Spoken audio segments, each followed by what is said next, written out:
The sun rises over the San Joaquin Valley, California. Today is April 23rd, 2020. This week, the FDA approved the first IV medication for prophylaxis of migraine, eptinezumab, brand name Vyepti. This is a humanized monoclonal antibody that blocks the calcitonin gene-related peptide, or CGRP. Blocking this receptor results in prevention of migraines, and eptinezumab is administered every 3 months. Do you remember those headlines in January 2019? Insulin loses its place as the first-line injectable treatment for type 2 diabetes. The family of GLP-1 agonists, these are those medications that end in tide, like liraglutide, dulaglutide, exenatide, etc., became the preferred injectable for most patients with type 2 diabetes. In case you didn't know, in September 2019, the FDA approved the first oral GLP-1 agonist for use in type 2 diabetes, Rybelsus or semaglutide. Yeah, so that means no more needles.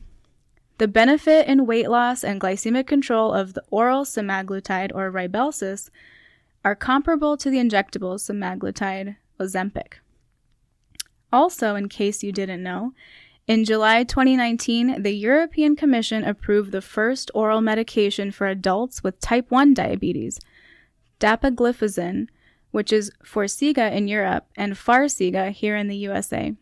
It is an SGLT2 inhibitor previously approved for type 2 diabetes, but now it's being used in Europe for type 1 diabetes as well. However, the FDA did not yet approve Farxiga for type 1 diabetes in the USA. So there you have it.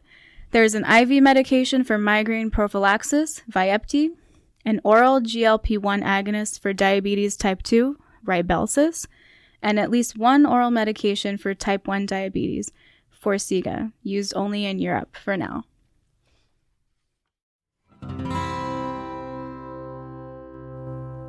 Welcome to Rio Bravo Q Week, the podcast of the Rio Bravo Family Medicine Residency Program, recorded weekly from Bakersfield, California, the land where growing is happening everywhere. The Rio Bravo Family Medicine Residency Program trains residents and students to prevent illnesses and bring health and hope to our community. Our mission is to seek, teach, and serve. Sponsored by Clinica Sierra Vista, we are providing compassionate and affordable care to patients throughout Kern and Fresno counties since 1971. Being aware of your ignorance gives you the gift of curiosity. Author unknown.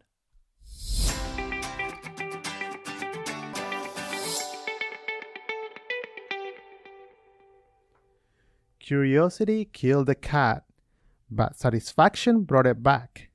Curiosity can be a driving force to guide you in your residency training. When used properly, curiosity will take you to unexplored areas and will increase your knowledge and expertise to help more and more patients. I'm happy to be here with you today in another episode of our podcast. My name is Hector Arriaza, and I'm a faculty in the Rio Bravo Family Medicine Residency Program. We received feedback recently about a word that I mispronounced. The word is irrelevant. I mispronounced it as irrelevant, but please use irrelevant. Also, during a previous episode, we talked about leukorrhea, and there is many causes of leukorrhea. Do you know another cause of leukorrhea in little girls? If you haven't seen it, it's very uncommon, but it's the tiny pinworms called Enterobius vermicularis. There you have it. So that's another cause of leukorrhea. Today we have a different kind of episode. I let Dr. Saito and Dr. Manzanares take over the main part of the podcast. Just a warning, it is rated PG-13 today, so enjoy it. All right. Question number 1. Who are you? This is Steven Saito. I'm a former Navy doc. I spent 6.5 years in service, primarily working out of a branch clinic, having taken on a variety of additional duties, including being a prior department head, a senior medical officer. I've since come to Rio Bravo Family Medicine to continue to give my service. Today, I'm here to give you your weekly suppository of information, so relax and let it in. Oh, shoot. One Navy doctor interviewing another former Navy doctor. Yeah, trigger warnings ahead. I'm probably going to go off script. All right, so that leads us to question number 2. What did you learn this week? Oh, goodness. So I have a lot of things I'm going to talk over. You know me, I'm a source of a lot of random bits of knowledge. For example, Navy Doc to Navy Doc, you already know about prazosin. Prazosin's an alpha-1 blocker. It's an antihypertensive, but it's also used for the treatment of PTSD. Just a reminder for people who don't use prazosin on a regular basis. It's in a statement from the American Heart Association. Prazosin may exacerbate underlying myocardial dysfunction in heart failure. Also, things to keep in mind, it might cause priapism.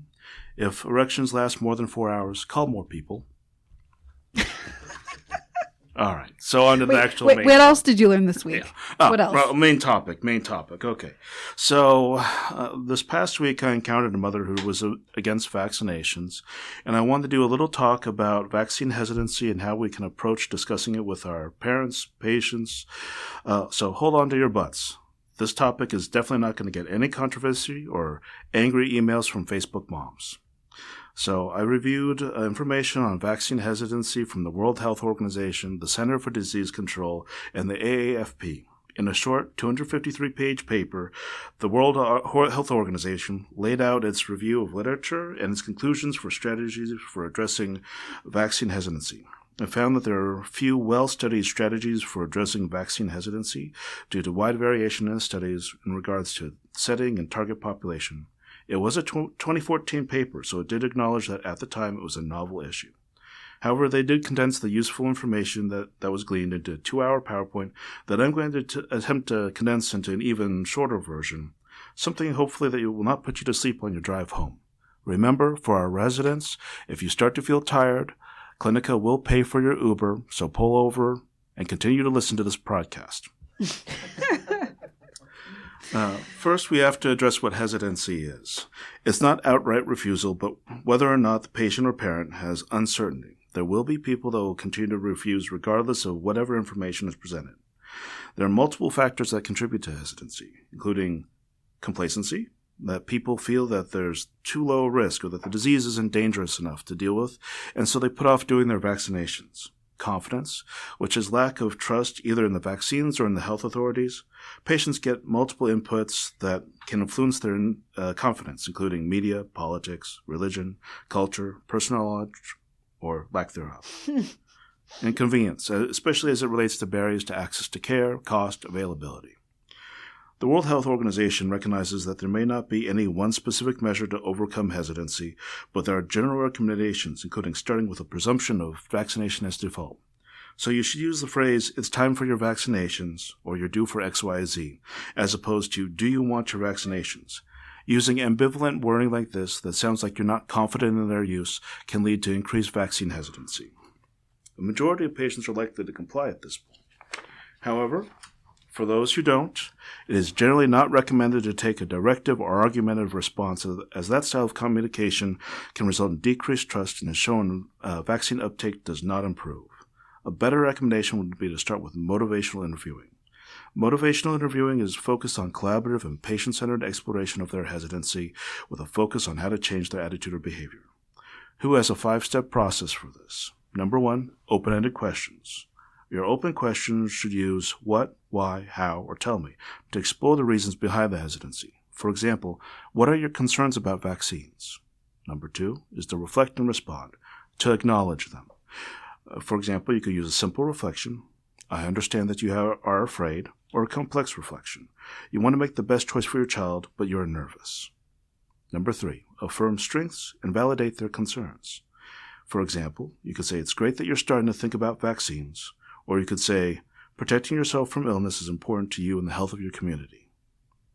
Number 4, ask, provide, verify. So ask information about what they know. So what do you already know about your vaccines? Provide information. Could I provide you some information based upon what you just shared? Verify that they understood. Given our discussion, how do you view the decision now? Remember that I'm here to help you through any concerns you may have. And number 5, summarize. When you get to the end of your conversation, make sure that you summarize what's been discussed. At this point during the traditional 2-hour PowerPoint, we do some role-playing. So I'll ask you to grab your dice, and we're going to roll up some characters and fight a dragon. At least some goblins. For healthcare workers, we can work towards building trust by both demonstrating competence and caring. Humans are emotional beings, and simply demonstrating your competence, reason, and data may not be enough. It's okay to admit when you don't know something, and it's okay to give them time to digest the information that you've given to them. It might take multiple visits, but continue to work at it with them. For discussion, the World Health Organization has a series of frequently asked questions.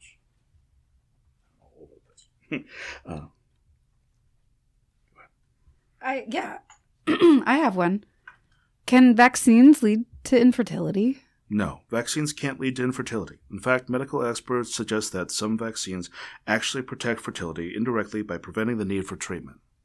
Can vaccines cause harmful side effects, illness, and, kill you? Well, vaccines are very safe. Most side effects from vaccines are minor and temporary, such as sore arm or mild fever. Serious adverse events or deaths are very rare, 1 per millions of doses for most vaccines. So what about the needles used for immunization? Can they cause infection? For every vaccine, we use one-time or auto-disabled syringes that cannot be reused, which eliminates the risk for transmitting infections from needles. But isn't giving 3 needles too much in one visit? No, receiving multiple vaccines in one visit is completely safe as you or your child's immune system is strong enough to handle them. Well, I 100% breastfeed. Won't breastfeeding protect babies from infection? Well, breast milk will provide some protection against infection. It does not have the direct ability to prevent infection like vaccines. Vaccines are very specific to the given infection, and their prevention capacity is very high. Well, last time I got the flu shot, I got the flu. Can vaccines cause the infection they're supposed to prevent? So, inactivated vaccines do not have live germs and cannot cause infections. Live vaccines have weakened germs that are unable to cause disease in healthy people. Rarely, a mild form of infection may occur. Is protection from natural infection, like if I actually just get polio, more effective prevention and protection? So, natural infection comes with risk of serious complications related to the infection. With vaccine, the immune system is stimulated to develop protection without infection. Hence, it is more effective. Shouldn't vaccines be delayed until children are older and there's less risk of side effects? There is no evidence that side effects are more common in infants or babies than older children. In fact, delaying vaccines only leaves young children at risk for disease and its complications. Moving on, the CDC and the AAFP had very similar approaches, so I won't be reiterating their PowerPoints. Although I did find some nice handouts on their websites, including a handout to make sure that parents understand the risk and responsibilities that they have for their decision. On the AAFP website, there are some videos to demonstrate motivational interviewing. Now on to discuss more controversial stuff. I have a comment. Oh, sure. I really like the impersonation of Lisa. Congratulations. Yeah, it's very accurate.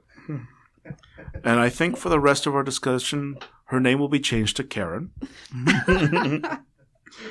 I'm sorry. Memes aside, while it might be fun to talk memes and to do stuff on the side, it's not good for productive conversations with our patients.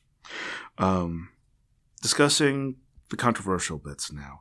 So, taking a look at the anti-vaccination arguments, it can be very difficult to fully quantify because new arguments can be added without evidence. Individuals may have unique responses, and the mimetic mutations on Facebook and other online communities change stories at an alarming regularity. So I'll be focusing on some of the more common concerns that I've seen. Starting with autism. Let me be frank. There is no connection between vaccinations and autism. Epidemiologic evidence does not support the association between immunizations and autism spectrum disorder. But let's discuss some of the reasons why our population may be concerned. There was an apparent uptick in autism rates in the 1990s. 2 primary factors seem to be associated with this increase. Number 1, there was a definitional change in autism to allow a greater number of children to get the diagnosis. This means that children who may have been given another diagnosis or may have been low enough on the spectrum may not have been previously characterized. From an outsider perspective, it will look like there's a doubling of incidence. Number 2, we changed the way we did surveillance. As part of routine screening for toddlers, the MCHAT was introduced with an update in 2009 to the MCHAT R/F. Every toddler ages 18 months and 24 months should be screened. Now, this means that the prior incidence was likely higher than previously thought, which may represent our prior lack of identifying individuals who may have needed additional services. Let me be further clear. It is a good thing that we are identifying these individuals. By identifying more children on the spectrum, they can have access to interventions that may help them be more successful later in life that they would otherwise be denied by their insurances. Some parents, or anti-vaxxers, will point out that there wasn't any autism before the mid-20th century. It's interesting that the diagnosis of autism wasn't recognized until 1943.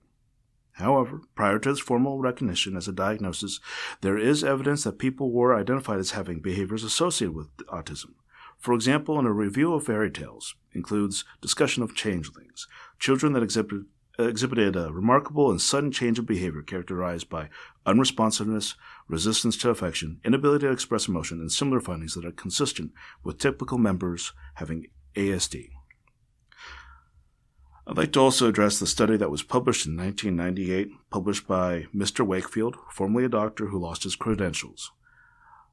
That was a study that was supposedly to correlate the incidence of vaccines to autism. That study was found to be fraudulent. In 2004, 10 of the 13 authors retracted their statement, and the Lancet fully retracted it in 2010. Since then, multiple additional studies have demonstrated no epidemiologic association with vaccination and autism. In short, those receiving the vaccine and those did not had autism at the same incidence. Other studies seeking to demonstrate a biologic mechanism have failed to do so. I'd also like to talk about thimerosal. I have a comment. So you're saying that the reason why we're seeing more autism right now, is because we change the definition of autism and because we do more screening, more diagnosis, right? Yes. If you're looking for it and you make it more likely that you're going to diagnose by making more people fit the diagnosis, you're going to find more of them. So it's not the hand sanitizer then? Not the hand sanitizer. It's not the 5G towers. It's not the chemicals in the water turning the frogs gay. It's the iPads. Well, I do have thoughts about Apple products. I don't think it's that either. I'd like to take another look at one of the other big things that they like to talk about, and that's thimerosal. You probably heard about it, mercury and safety in vaccinations. So what exactly is thimerosal? Thimerosal is a mercury-containing compound that's used as an antimicrobial. So it was previously used in multi-dose vials to help prevent the spread of microbes. As you can imagine, as you place the syringe, the needle into that multi-dose vial, there's a risk for introducing new microbes into that, and so it was used as a preservative. So, in 1999, you'll notice a year after that study that was fraudulent, the FDA, in combination with the AAP, took their recommendation and went to remove thimerosal and mercury from as many products as possible, including vaccinations.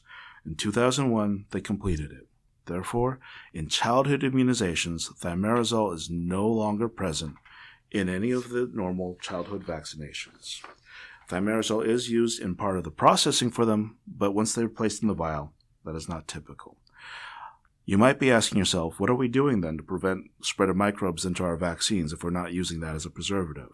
The change was that all the childhood vaccinations switched to single-dose vials so there wouldn't be multiple needles being placed into that. Let me also follow that up. Reputable scientific studies have shown that mercury in vaccines given to young children is not a cause of autism. There is no correlation. I have a little footnote here reminding me to talk about mistrust of science. I really don't know how to address this. There are several people who just don't want to believe it, and I can go probably at length about a general discussion about the scientific method, but I think that can be saved for another day. Indeed, because I have another question. Question number 3. So, why is this knowledge that you've been talking about, why is it important for you and your patients? So the focus here is going to be on the actual discussion. I think it's non-controversial amongst the medical community that vaccines are good. and they're useful. But sometimes we don't do a good job of communicating to our patients. Sometimes we view it as maybe the very last thing, problem number 20 on a 20 list of complaints that we're trying to deal with our patients. But making sure that we can communicate effectively with our patients is important.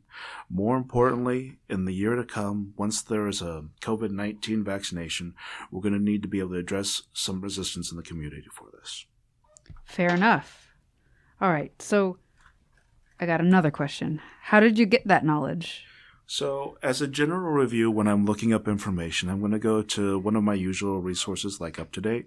But for a situation like this where I want to get more in-depth knowledge, I'll check a couple of things.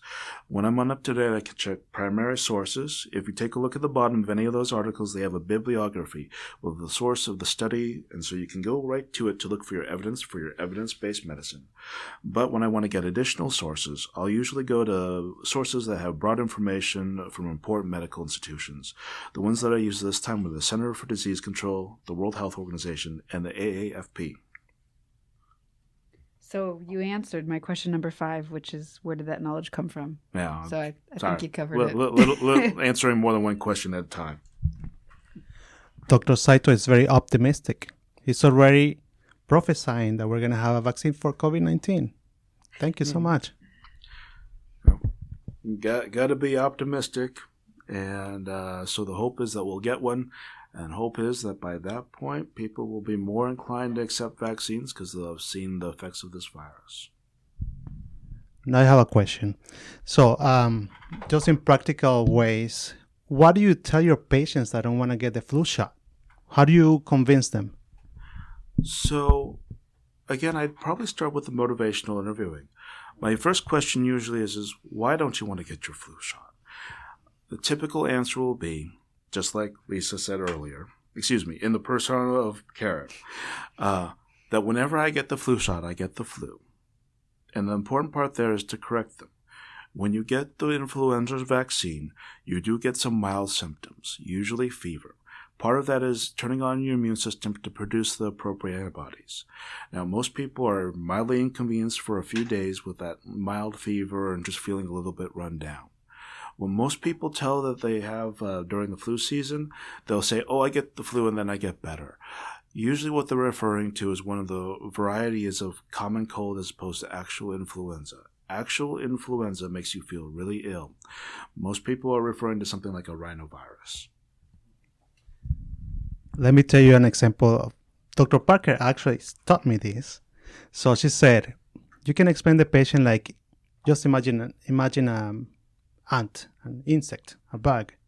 Okay, we're not gonna put the whole thing inside your body, but we're gonna put like a little leg of the ant inside your body, so the body can react to it. So when the actual bug comes to you, your body is prepared to attack that bug. Okay, that's exactly how I tell it to my patients, and I think they understand.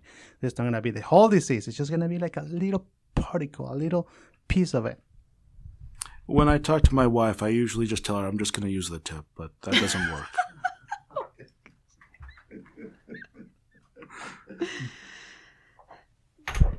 This podcast is becoming rated R. As we mentioned, there was a trigger warning. It's going to only go downhill from here. We're civilians now. Knock it off. Okay. So anything else? No. Sometimes I like to tell people about a horrifying week of my intern year. I tend to get more hesitancy towards the flu vaccine than any other vaccine out there for whatever reason.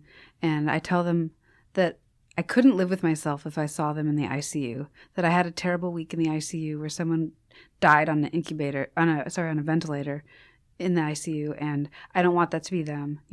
I want to be having this conversation now while we're both outpatient and not intubated, and I don't want to see you like that. And sometimes they'll think about it. If they're hesitant, sometimes it changes their mind. If they're outright refusing, ain't nothing going to change their mind. So you can try. Thank you so much for interviewing. It's been a fun time. Thanks for entertaining us, Dr. Saito. Yeah, next time I'll take off the PG guidelines that I've been given and obviously didn't pay attention to, and we'll get into some really raunchy stuff.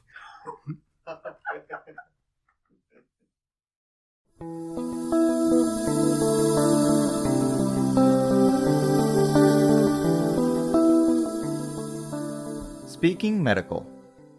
Hey guys, this is Haas, PGY1 here.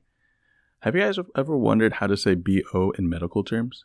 Bromidrosis is a condition of abnormal or offensive body odor, to a large extent determined by apocrine gland secretion, although other sources may play a role. Apocrine glands are located on the axilla, perianal area, and some parts of the external genitalia. Perspiration itself actually has no odor, but when sweat comes into contact with bacteria, bromidrosis can occur. So next time when you encounter a patient with BO, call it the right way. Bromidrosis. I am thankful for my prescription strength deodorant, or else I would be dealing with bromidrosis.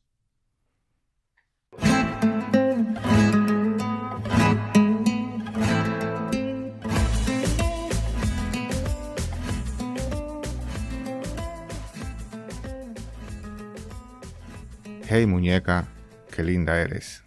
This is a compliment a man can say to a cute girl walking down the street. Hi, this is Dr. Rava on your section Spanish, por favor. Today's Spanish word is muñeca. Muñeca means doll, as in a toy such a Barbie, but it also refers to a body part, the wrist.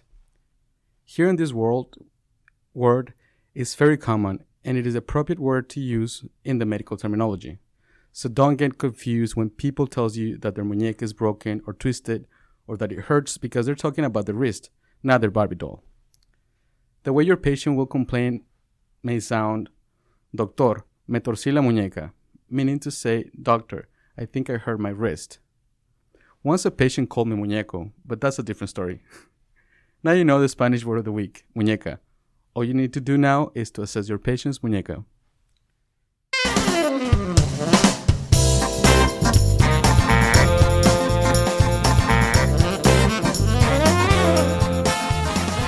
And now, for your sanity. So I'm over at Kern Medical, and I just finished delivering this beautiful baby. I congratulate the family, and then the dad pulls me aside and to say thank you, and then he sheepishly leans in and says, "Hey doc, when's the soonest we can have sex?" So I wink at him and say, "I'll meet you in the parking lot in 10 minutes."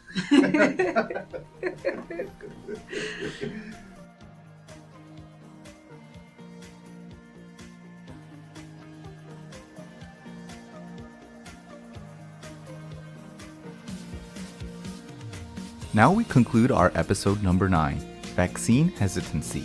We reviewed how to deal with patients or parents who are unsure about their shots. We hope to have that kind of discussion when an effective and safe vaccine against SARS-CoV-2 is created, fingers and toes crossed. We were reminded of the medical word for BO, bromidrosis, which is probably the ultimate human fragrance without deodorants, and then we learned how to say wrist in Spanish, muñeca. We'll see you next week. And that's the end of Rio Bravo Q Week. We say goodbye from Bakersfield, California, a special place in the beautiful Central Valley of California, United States, a land where growing is happening everywhere. If you have any feedback about this podcast, please contact us by email at rbResidency@clinicasierravista.org or by visiting our website at riobravofmrp.org/QWeek. This podcast was created with educational purposes only. Please visit your primary care physician for additional medical advice. Our podcast team is Hector Ariaza, Alyssa Dermagerdichin, Lisa Manzanares, Steven Saeto, Roberto Velasquez, and Hassani Sin. Audio by Suraj Amrithya. See you next week.